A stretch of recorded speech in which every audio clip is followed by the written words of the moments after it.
আছি বাঞ্ছারামপুর এই যে ওয়াই ব্রিজের সাথে।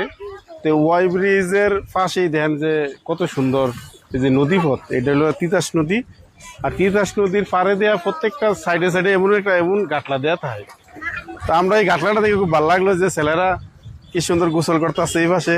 এই যে এক সময় আমরা দেখছি যে এই যে কলা গাছের উপরে সাঁতার কাটতাম দিয়া, তাই এনে দেখলাম কি তারা এমনি সাঁতার কাটতেছে। ও কি অবস্থা,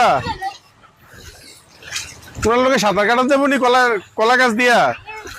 আইন বলে আইন পানিটা কিরকম দেখেন তো অবস্থাটা। মাশাআল্লাহ মাশাআল্লাহ,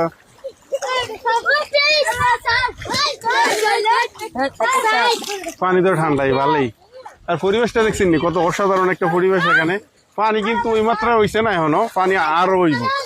আর এন্দা দেন ওই সাইডেও খুব সুন্দর একটা জায়গা। এটা কি, এটা রিসোর্টের মতো মনে হয় ওই পাশে। হ্যাঁ ওটা কি রিসোর্ট? ও তোমরা ভয় লাগে না, তো দূরে যাও। হ্যাঁ তো তারা গোসল করতেছে এই পাশে, আবার দাঁড়া রয়েছে তারা দেখাও না, তারা অপেক্ষা আছে। কি পানির নামতো না তোমরা?